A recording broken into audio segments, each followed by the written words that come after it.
We have No Big Deal here, Sports Hip Hop with DJ Mad Max, Live 365, iHeartRadio, one of the nicest MCs in the game. He's doing a lot out here. He's making some big noise. I mean, the Tiny Desk this year, he's going on a lot of platforms. The people he became, new album available on all platforms now. Welcome to Yes, the show, sir. man. How's everything going? Man, it's going great. Thanks for having me, man. I appreciate it for real. Of course, I hate the people that we became. Yes, sir. Get into this title because I feel as though there's just so many things going on in the world, and especially with you being a Christian hip hop artist. Yeah. I always say that we're in a spiritual warfare right now, and we've been Hmm. for a while, and it's just people going at each other. I think you see the negatives on social media, people just constantly tension with each other. So kind of Right. get into that, the people we became, in which you hate the people we became. You said it on the album. Yeah, man. It's like the name, the people we became.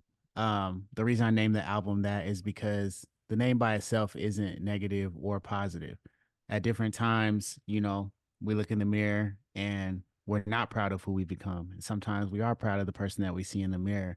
And the overall message of the album is that in either of those places, when we're at our lowest, we're at our darkest, or we actually are proud of who we are, God loves us in both of those moments and is with us and is near us in both of those moments. And we can always choose to look at him and follow his example um, to become the people that he wants us to become. So, yeah, it kind of deals that being the basis of the album. It allowed me to hit a lot of, like you said, a lot of different topics and explore a lot of different areas that, uh, even as a culture, that we either live up to or kind of miss the mark of the people that we want to be. Mm. And you have a lot of deep references on this album. You don't know Jesus until you see him in your enemy. That Yeah, you got to get into that with that line yeah, because that is deep. Because when I look at it from my enemy, I don't see Jesus in him.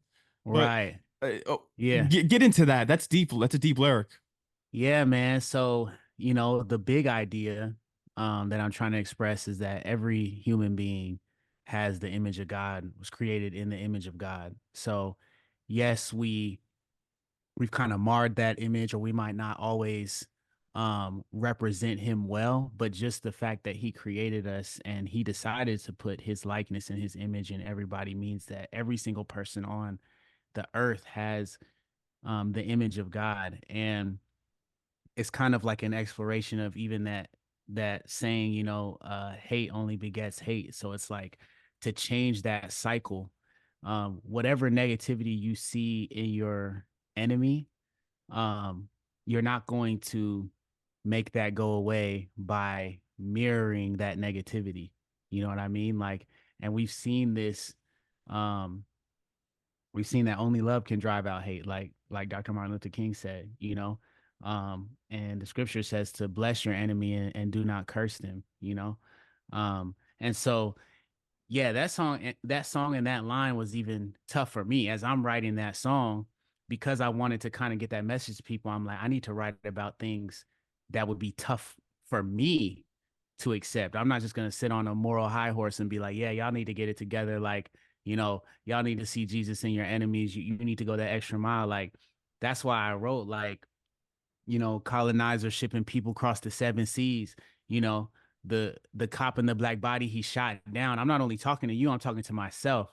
Like, I know that it seems like an insurmountable task to see Jesus in your enemy. And so I'm gonna write about mine too. Like, we together we got to figure this out. You know what I'm saying? So yeah. Right. Did you have to go through a self-discovery process with this album? Did you have to really reflect on all the people who you were and which you became? Was there a Hmm. reflection process here?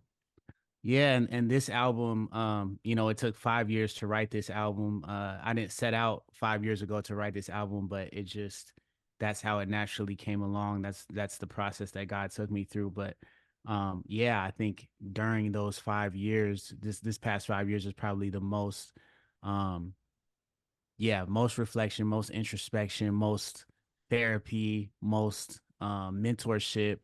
Um, most prayer like that I've ever had these last 5 years. And along with that comes a lot of, like you said, self-discovery.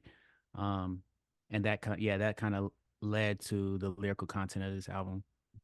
I related to a lot of it on here, especially with Empty Without You, because that's just the relation there with God, because I remember when because I was sick recently, and Mm-hmm. it did bring me closer to God in that point, because I went to Catholic school as a kid, Mm-hmm. and I didn't have the best experiences there. So I always kind of Yeah. abandoned my faith in religion and just beliefs. And then once I went through that health crisis recently, and then I started praying to him, I noticed better things happen in my life, and just filling that Mm. void of just being lonely and just having someone to talk to. So Empty Without You was a song that really resonated with me. And then you have Yeah. Art of War on there. Art of War was definitely another track that hit home for me, especially with the paying homage to Biggie's 10 Crack Yeah. Commandments on there. I love that. Yeah.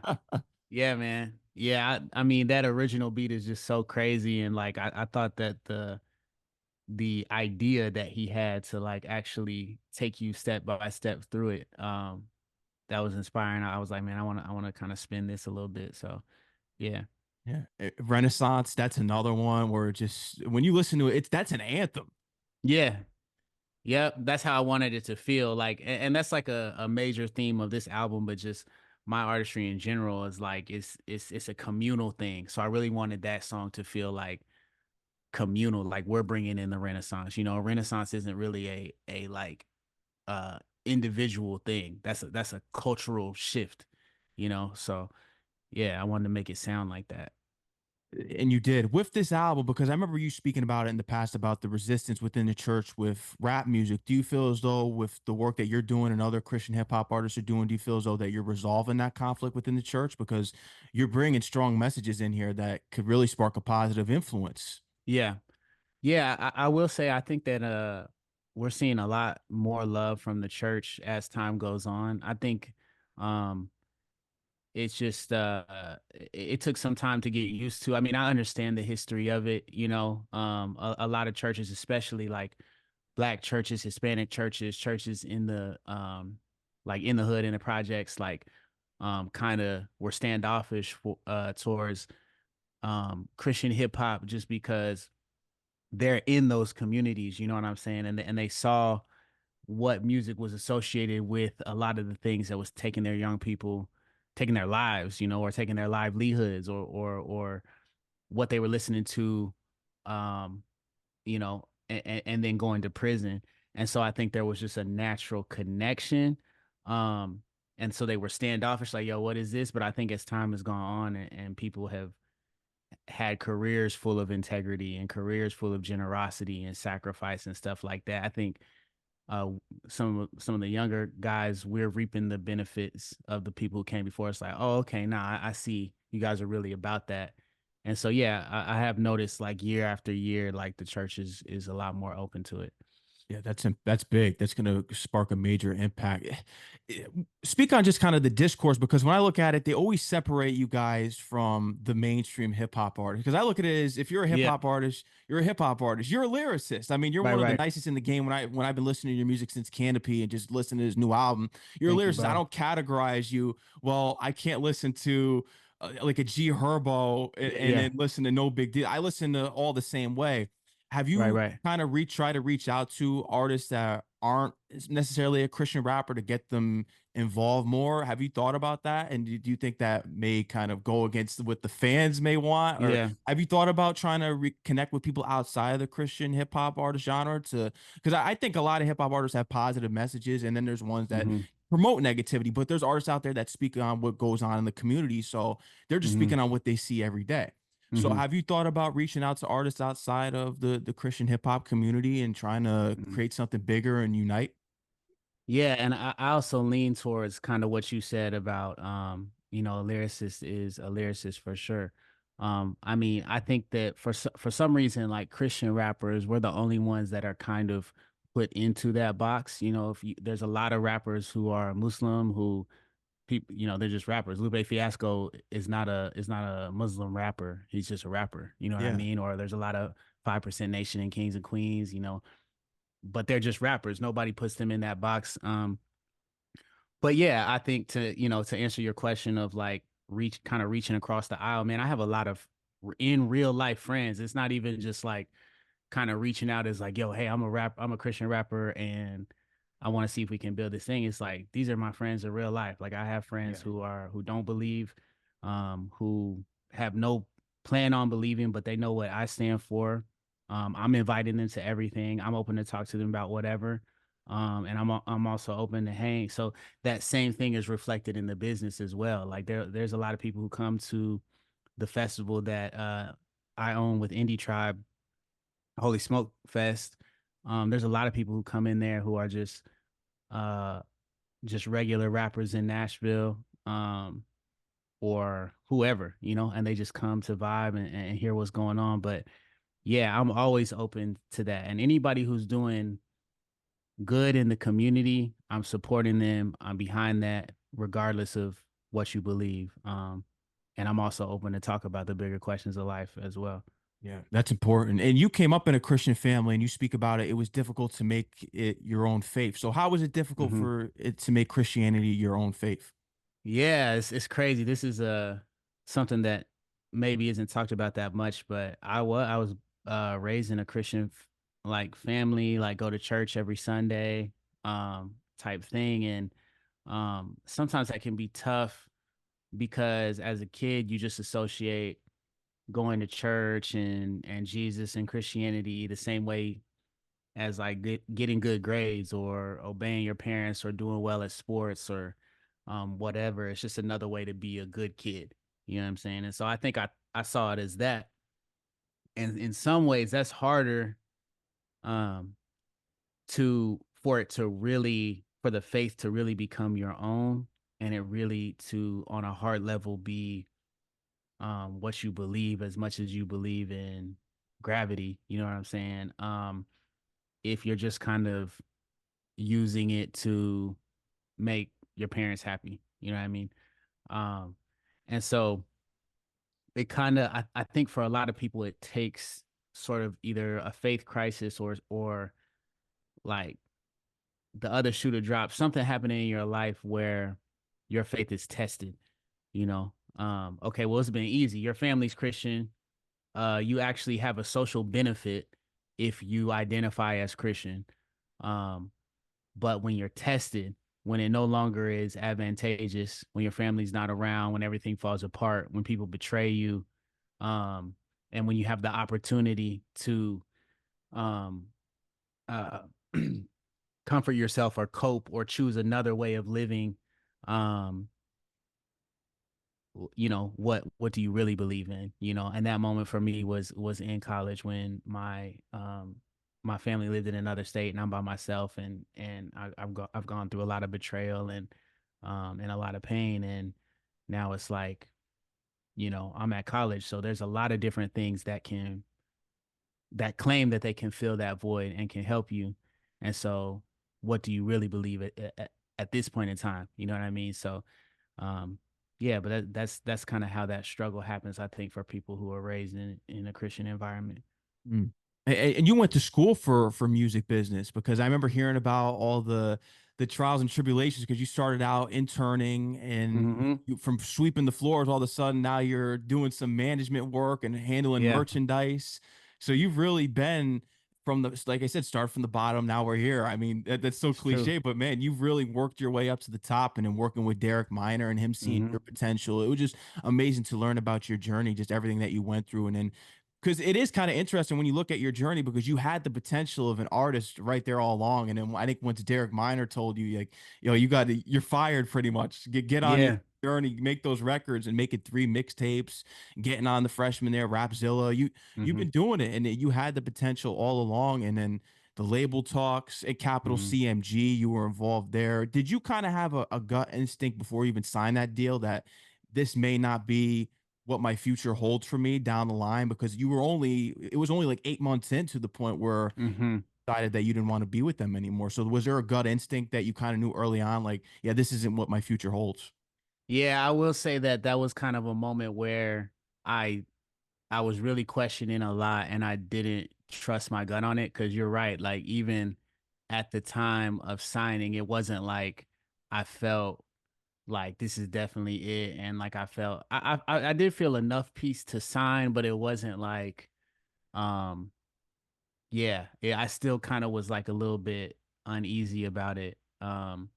But I hadn't experienced anything like that. I hadn't seen an offer like that. Um Uh, but yeah, it wasn't the move for me. The type of artist that I am, the type of like kind of super big dreams and off the wall ideas that I have, um, they don't necessarily work in a label system. Um, that's nothing against the label. I think a lot of artists do work well in the label system, but um, yeah, the way that my mind works, it just doesn't work within those very rigid lines. So yeah. Yeah, Indie Tribe. This is how this formed. 2014. It was just a bunch of artists, independent, getting together and competing against the label instead of competing against each other. I did like that Yeah, mindset that you have. And someone who was a big influence for you was Chance the Rapper because you that's were on right. him early on. Did you ever get the chance to meet with him in the industry, run into him at all, and have a conversation? I have not met him yet. I haven't had a conversation with him. I've seen him live a couple times and but he follows me on a couple of the a couple social media accounts, Twitter and Instagram, I believe. Um but we've never talked. Not yet. Oh, I'm sure that Yeah. conversation will come down the line. Yeah, I think it's probably on the way. Yeah. Yeah. Even a collaboration. I think you two would do great on the track because you have the Yeah. similar mindsets and just Hmm. backgrounds. And I think that would just definitely be magic on the track for you. Yeah, I think so too. I think so too. Crazy. But what are some other off the wall? Because you said you always have an off the wall idea. What are some Yeah. off the wall ideas that you're going to be expanding with this album? Yeah, man, it's just like well, with this album, a cool thing we're releasing a this is kind of an exclusive. I haven't even said this yet, so you Ooh. about to get a little exclusive. But instead of doing a deluxe album, we're doing like a reimagined version of the album where every single song has completely different production. There's some new verses that weren't on the original ones. So it's like this. It's essentially the same track list, but it just sounds completely different. And you're gonna pick up different things, different lyrical arrangements and stuff. And that's what my guy 350, incredible producer, incredible rapper too. So we're working on that. Um, the festival's coming up, uh August 9th and 10th. And so we're that one's gonna be the biggest one ever. We're really excited about that. Um, and then yeah, I'll just say there's gonna be a lot of music coming out for me. It was 5 years from the last album to this one, and now it's gonna be like so much music each year. I'm like making up for that 5 years basically. So yeah, Oh, you're ready, locked and loaded and ready. Yeah, I yeah, could yeah, tell. yeah. Just by the music, it's quality. It's quality art that you release, and I could tell that you're Thank ready. you. You're just in a great space right now. And I mean, is it even worth? Because when I think about it, even in my own standpoint, when I have contracts and people offering me deals, is it even worth it to sign to a label anymore? Because I look at it, it's the price point. It's how much you value your worth at. Like when I hear French Montana signed to Diddy for 2 million, I'm like, well, that's kind of a low number. Do you Yeah, think it's a amount of how much you view your worth as when it comes to yeah. these contracts?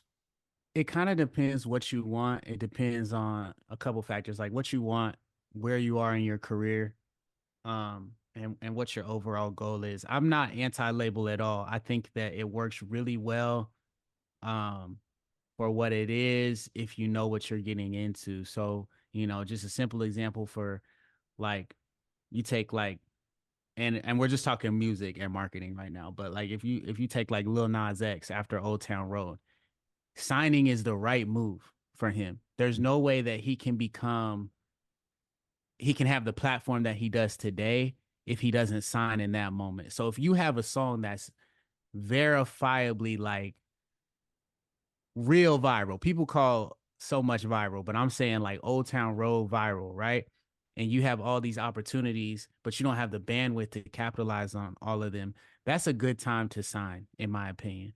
Another time, a good time to sign is, let's say you're a much smaller artist. Okay, well, if all you want to do is make music and it gets put out and you think that your music is unique enough, and that's the thing, unique, and I'm not saying it's high enough quality. It's got to be high enough quality and unique enough that just by it being introduced to this oversaturated market, it'll make some noise.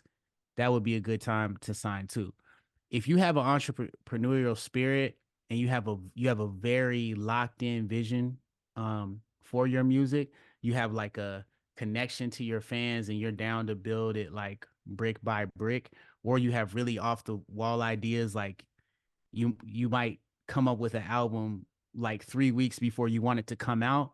If you're that type of artist, because I do stuff like that too, a label system's just not going to work for you because they need stuff 6 months in advance. You know what I mean? And then they're gonna like kind of shape it to be palatable, you know, and that might hurt the connection you have with your fan base, which is something that I experience where it's like I've garnered my fan base because I'm left of center, because because of the depth of my lyrics that aren't necessarily very like pop culture sanitized lyrics, right?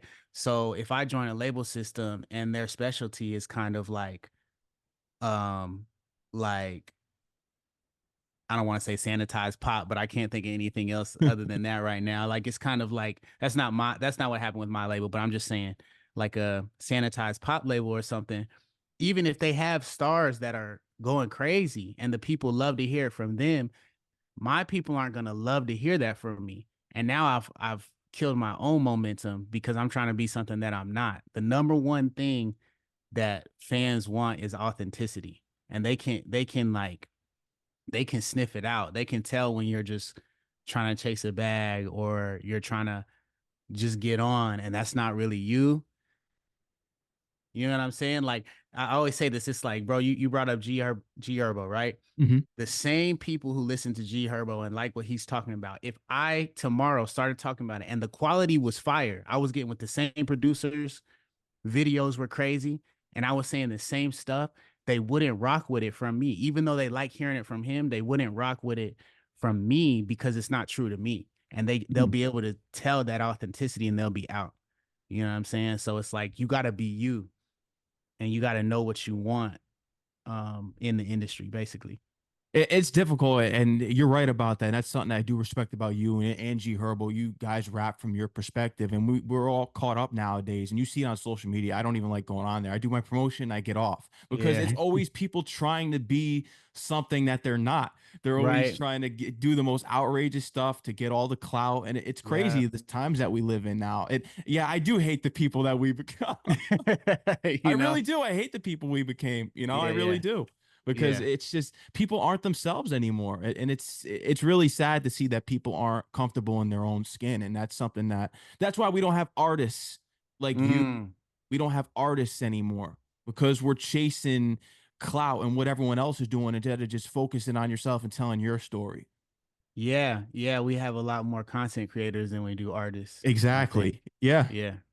Mm-hmm. It's unbelievable, man. It really is. Yeah. It's crazy, but that's the times that we're living in now. And I Mm-hmm. think, I mean, I feel as though there needs to be like a movie or a documentary on this album because it relates to the time. Yeah. Are you looking into something like that? Have you thought about taking it there? You know what? We got one. We got a Yeah, little documentary. Yeah, but it's more we have a documentary, but it's more on the making of the album than it is kind of what you're talking about, which is more like a conceptual. So yeah, we might have to get that in the works too, because that is a really dope idea.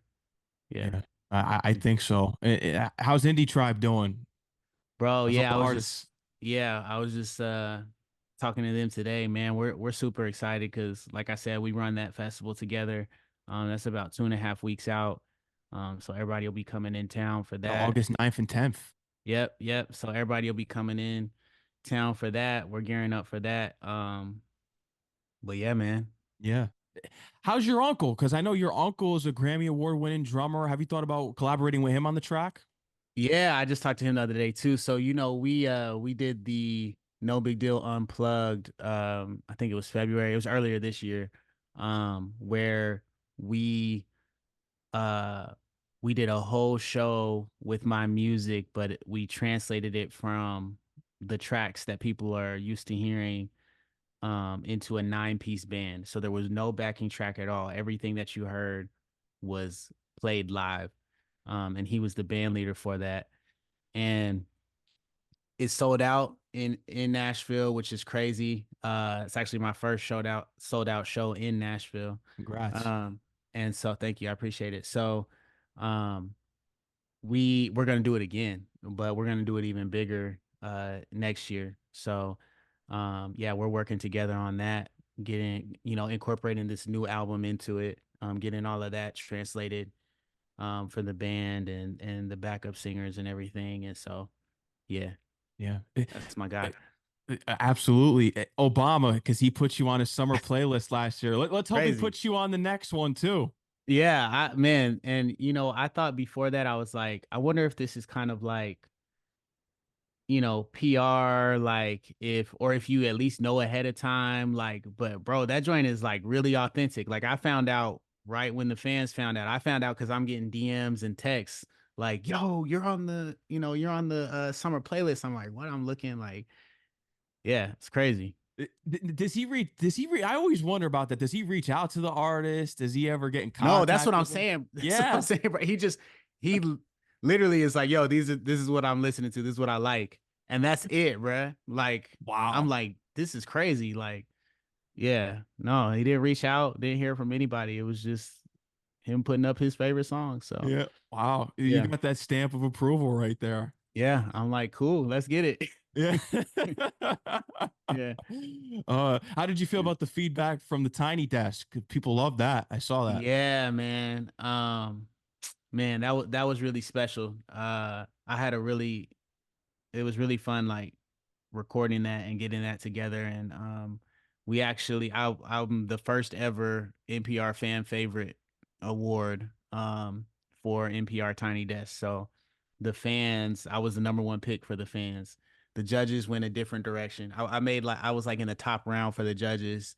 Um, but Philharmonic won it this year, which definitely deserved. Very, very crazy. Check that out if you haven't seen it. Um, but I thought it was super dope to win the fan favorite. That was like, that's crazy. Like, Yeah. so, but we gonna try again next year. I'm gonna enter it every year I can, just because the experience is really dope, and I really appreciate the people over at Tiny Desk for sure. Oh, you got it, man. You got the talent, and you're out in Tennessee. But you started out, I think, when you were younger. You were born in the Bay Area. I think you moved Yep. 9 places before you got to Tennessee. Is that right? Yeah, yeah, that's right. Yep, Wow. nine states before we got to Tennessee. Yep. So I'm kind of like, I think that upbringing um contributed a lot to how my creative mind works, because I've lived in every region of the US except like the Pacific Northwest, but I spent a summer up there with some cousins. So even then, I'm just kind of like a mosaic of a lot of different culture and sounds. But yeah, my whole family is from California, from the Bay Area, so that's kind of like the foundation of everything. And then I've spent most of my life in Tennessee now, so it's a lot of different culture and stuff floating around in my head, So Yeah. yeah, Now, do you plan on staying in Tennessee for a while, or you thought about maybe relocating? What are some things you kind of thought about as far as your career trajectory and of just maybe even venturing into other forms of entertainment and just have you yeah, thought about expanding outside of Tennessee? yeah. I mean, the typical thing to do for somebody in my position would be to move to Atlanta or New York or LA. Um, but we just feel kind of planted here Big fan in base. yeah, in Tennessee, and even just our community and our church and the nature out here. I mean, being honest too, the cost of living versus those Oh, other places that we would move for the industry. And also I just think my whole like career has been um kind of like off the beaten path, you know what I'm saying? And so even us having the festival here, we were like, we started it in Atlanta and that makes sense, but it was like, man, if we do it in Nashville, nobody's doing anything like this in Nashville. And so if we can actually like kind of break through that initial resistance, then we'll be the first ones to do it. We'll have no competition up here. And so that's what we did with that. And so at this point, I'm kind of looking at my career that way too. yeah. And you got the Creative Ctrl podcast. So what's Yeah. some upcoming things you have lined up with your podcast? Man, the podcast has been a huge blessing this year too. I just got into it. But yeah, Creative Control, it's just a opportunity to bring different creative creatives on and discuss like the intersection of faith and creativity. Um, we're 11 episodes in. It's been amazing. But yeah, so the idea is just to bring on all types of creatives, not just musicians, but we got some comedians that are lined up to come on. Um, but yeah, musicians, comedians, designers. We just shot one with a designer. Um, all different types of creatives to kind of just dive into this creative element that I believe God put into humans and how that plays out through different disciplines and through life in general, you know. Yeah. And you got Mhm. the upcoming Smoke Festival. You got a lot of things on the way here, man. Congratulations on the new album. You Thank know, you. no big deal. Is there anything else you'd love to let your fans know? Anything else that we didn't cover here today and touch on? Nah, I'm gonna hit that exclusive one more time. All the listeners get to know that we're doing a reimagined version of the people we became with 350. It's man, it's probably my favorite way to listen to the album right now because it's a completely different experience. So I can't wait to get that out to the world. And then yeah, we're gonna keep dropping music. Oh, the No Big Deal Unplugged that we were talking about before. We also recorded that. Um, so we're gonna put that live album out Oh, as that's well in good. a couple Yeah. months. So everybody who wasn't able to make it to Nashville can kind of get that experience too. So yeah. And we get to see the Grammy Award winner with Yes, sir. with the future Grammy Award winner right Hey. there. I appreciate that, bro. Yeah. Of course. Yeah, man. Yeah, man. Congratulations on everything that you're doing, man. Big things Thank you. only. I look forward to everything that you achieve next. And, shout out to Chelsea and everyone who helped set this up. You got to come Yes, back sir. on, man. We'd love to have you back on the show in the future. For sure, man. Thank you for having me on and all your kind words, bro. I really appreciate it for real. Of course, man. They can follow you on Instagram and Twitter. No big deal. Make sure you check that on right there. And Yes, he got his sir. acronym in his name at the end of his hip hop artist name, Yeah, similar to that's right. Ludacris. Yep. That's Nobigdyl. Yep, exactly. Similar to Ludacris. Yeah. Yeah. Mm-hmm. All right. No big deal. Thank you for coming on the show again, man. Take Yes, care. Enjoy sir. the rest of your night. Take Appreciate you, care. man. Peace, No bro. doubt, man. Peace out.